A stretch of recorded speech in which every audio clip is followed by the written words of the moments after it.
As a career coach, I see this all the time. Amazing, talented managers who are completely burning out because they're trying to do everything themselves.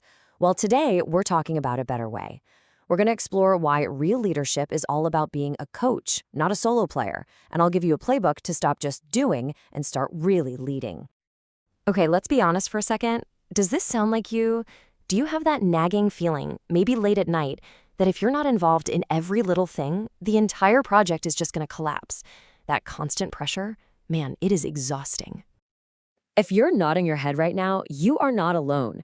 You've just fallen into what I call the solo player trap. And look, it usually comes from a good place. You got promoted because you are a rock star, an amazing doer. But the game's changed. Your job now isn't to do the work, it's to make everyone around you better. And trying to do it all yourself, it's not just tiring for you, it's actually holding your team back. So, what's the fix? How do we get out of this trap? Well, we have to totally reframe what being a manager even means. Forget being the star player who has to score all the points. Your new job is to be the coach, the one who sets the vision, calls the plays, and clears the path so your team can win.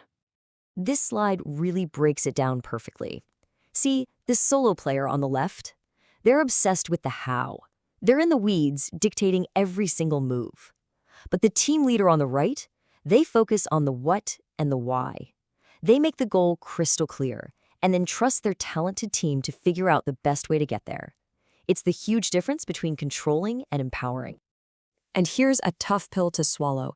If you insist on being the person with all the answers, you don't become the hero, you become the bottleneck. You actually slow everything down. Real leadership isn't about adding your own output. It's about multiplying the output of your entire team. Your real job is to be the team's greatest resource. Give them what they need: the training, the context, the support, and especially the best tools. And then, and this is the hardest part, I swear, you have to get out of the way and let them shine. You know, speaking of having the right tools, it's a total game changer, whether you're leading a team or just trying to advance your own career. And that's why I'm so excited to tell you about this explainer sponsor, mobilecv.ai. Get ready for this statistic, because it is absolutely wild. A whopping 75% of resumes get rejected by automated recruiting software, bots, before a human being ever even lays eyes on them. Think about that. You could be the perfect fit for a job, but if your resume can't get past a robot, you're basically invisible. And this is the exact problem mobilecv.ai was designed to solve. It uses smart AI and these super professional templates. Trust me, they are light years better than a Word doc, to build you a resume that is guaranteed to sail right past those bots. In literally 60 seconds, you get a perfectly optimized resume that actually gets you noticed.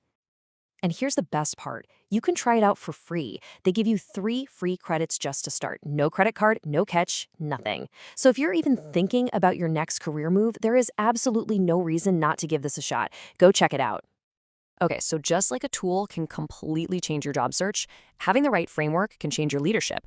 So how do we actually make that switch from being a doer to being a leader? It's not some huge personality change. It's really just about practicing a few key moves consistently. I've boiled it down to a really simple but super powerful 3-step process. Number 1, delegate with clarity. Number 2, empower decisions. And number 3, build ownership. Let's dig into each one. All right, step 1 is all about how you hand off work. I want you to stop giving your team a step-by-step instruction manual. Instead, your job is to paint a really vivid picture of the finish line. What does success look like? Why does this mission matter so much? Then you let them be the brilliant problem solvers you hired them to be. So what happens when your team hits a wall? Because they will. Their first instinct might be to run to you for the answer, and your first instinct is going to be to give it to them. You have to fight that urge with everything you've got. Your new job isn't to be the all-knowing oracle, it's to be the coach. And right here on this slide is your single most powerful coaching tool. 4 simple words. What do you think? Seriously, this question is a magic trick. It shows them you trust their judgment, it respects their expertise, and it trains them to solve problems on their own, instead of just passing them up to you. And this all leads us to the final and maybe the most crucial step, building a sense of ownership. When you see someone on your team step up, tackle a tough problem, or just take initiative, you have to make a big deal about it. Shine a huge spotlight on that behavior, because what gets rewarded gets repeated. People will rise to the level of trust you show in them every single time. So what's the grand prize for doing all this? It's creating what's known as an ownership culture. And let me tell you, this is the holy grail of management. It's when your workplace is filled with people who feel a real personal stake in the company's success. They stop just renting their jobs, and they start truly owning their results. And the payoff for building this culture? It's not just a nice little bonus. It is a fundamental game changer for your team, your company, and for you as a leader. Here are the 3 massive wins. First, your company grows faster. When you're no longer the bottleneck, everything just speeds up.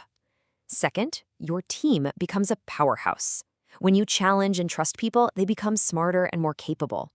And third, you become more successful. Because great leaders aren't measured by what they do, they're measured by what their team accomplishes. So if you only take one thing away from our time together today, please let it be this. Trust is the ultimate accelerator.